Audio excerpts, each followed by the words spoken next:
Hi, Beck Mac here, and I am at WOW, and it is the final day. This is the lunch line, and I'm with the star of the show, Pip Courtney. How are you, Pip? I'm very well, thanks. It's been so great to have you here and to have you on a panel this morning. But can you just tell us a little bit about Landline? Because really, it seems like it's a WOW event on TV. Is it sort of similar?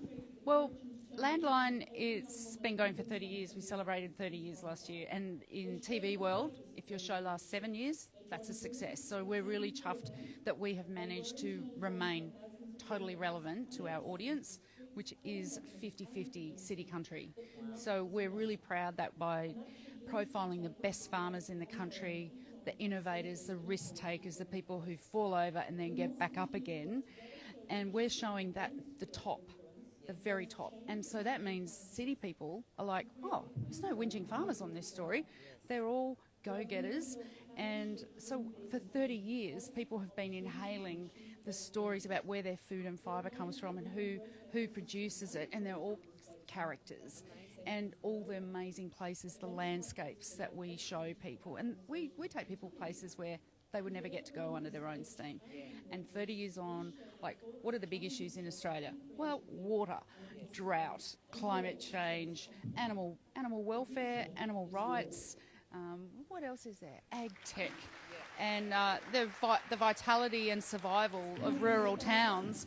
They're all stories that city people have an invested interest in. And we cover the big yarns. So that's what we do, and we're still doing it 30 years on. And Better than anyone else. well, we hope so. But 30 years to keep an audience focused on the work that you're doing, like, it sounds like it's the human story, but it's also the innovation, but then it's also a relative, like making the stories of the regional relative to a city audience. Is that part of the magic? Absolutely. And like when you meet, like we're not Ag 101 with pictures. Like if you want to learn Ag, go to uni. You're not going to do that with us. And so we provide the Ag information, but the scaffolding is the human being. And what drives them? Why do they keep going? Why do they want to live here? Why do they want to take the risks? I like being paid every second Thursday. I am not the sort of person who could go and say, right, here's our wheat crop for the year, here's all the money on fertiliser and seed, and then potentially spend $2 million planting a wheat crop and then not get it. Like these people, that they have balls. Like they are really guts. Steel tits. Yeah, and steel tits. Absolutely. And they're just amazing. And then the other thing that we show on Landline is that sense of community. I quite often feel when I'm leaving a rural community, I wish they would adopt me. I wish I could do my job here. You meet people who are on 5 or 6 committees. If somebody is sick when it's harvest time, the community comes in, brings their headers in, takes the crop off for them. Like, I think so many city people hanker for that, are hungry for that sense of community. They're not getting it in the big cities. But if they come out here, and I think a lot of people with COVID, they're learning that. They're coming out to rural communities, regional communities, and they're going to learn very soon that negative image of rural communities, that everyone's up in your business. No, it's a very caring place, and nobody sits on their ass and waits for government to do stuff. They're real, like, I'm not waiting for permission. I'm out there and I'm doing it. And just talking about You apologise later. Yeah, exactly. And for yourself, you have had a long, incredible career. You're very, very still passionate about what you do. Like, did you think, like, when you first started that this is where you'd end up? No, I took the job to get out of Tasmania. To get over the water, to be on the mainland. And look, I studied ag science at school. A lot of my relatives were on the land. I always loved visiting my grandma at her farm in Victoria, and actually asked if I could leave my parents and live with my grandmother. I had a brother and a sister, and I figured mum and dad had one of each. Well, like, I was just excess to requirements, and I just wanted to live on the farm. And I couldn't believe when my cousins used to say, can't wait to go to school in the big city. I'm like, what are you talking about? This is heaven. So my dad was a journo. I loved journalism. I loved ag. I loved... Born into it. Yeah, it's sort of like it was predestined, and it's the best job for me. A lot of my mates were political reporters, and I'd look at what they do and I go, no way. And they look at what I do and go, no way. And I'm like, well, you don't want my job? I'm really happy. And I just love it. I learn something every week. I never get bored. And I just love I love hanging with the cleverest people. Like, I'm always hanging with the most intelligent, the most resilient, people in the room, like the top 10%. Who wouldn't want, as a journalist, to hang with the positive people and the brainy people that I meet? I was like, oh my Lord, it's amazing. You've been doing a deep dive into WOW yourself while you've been here, capturing stories, listening to the keynote speaks and the panels. But what's your key takeaway from an event like this, and why is it so important to a city like Longreach? One of the key takeaways is how they've really focused with how they've designed the weekend's itinerary, getting Indigenous women in here.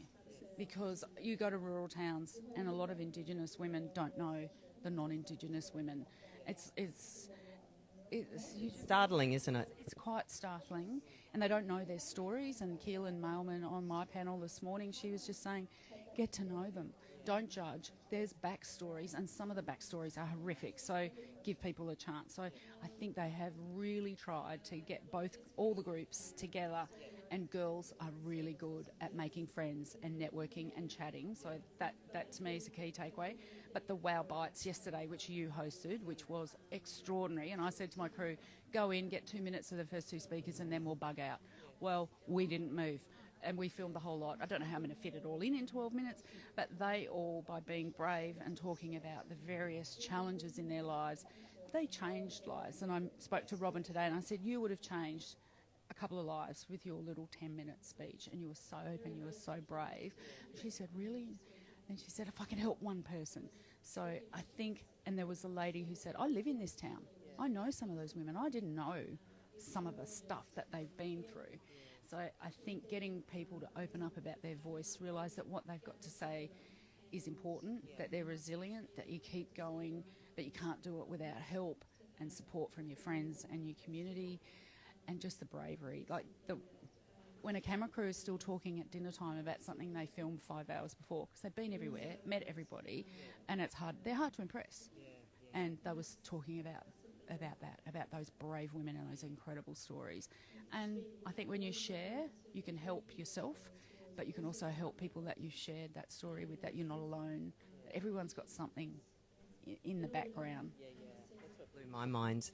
Well, yeah, didn't you? I did. I was not expecting that, to be honest. And it really took me by surprise. But it was like once it started moving, it was quite an incredible moment of deep inner sharing, but completely held by an audience who wanted to be there for those women. It was very moving. And they were all different stories, yet I think the theme was, I've had a few struggles, and whether it's education or wanting to be a PhD student and not quite having the marks, you realise that in some way each person had somebody who they met or asked for help, and that changed their life. And I thought, wow, that means everybody in this room could change a life. Yeah, that's perfect. It's a beautiful way to end this. So thank you so much. It's been great to meet you, and wonderful. I can't wait. I know, Pink. We're Barbie's little sisters. Or as my brother said, her great aunts. I'm a great little aunt. sister. Yeah. No, we're aunties now. Thank you. Thanks, Pip.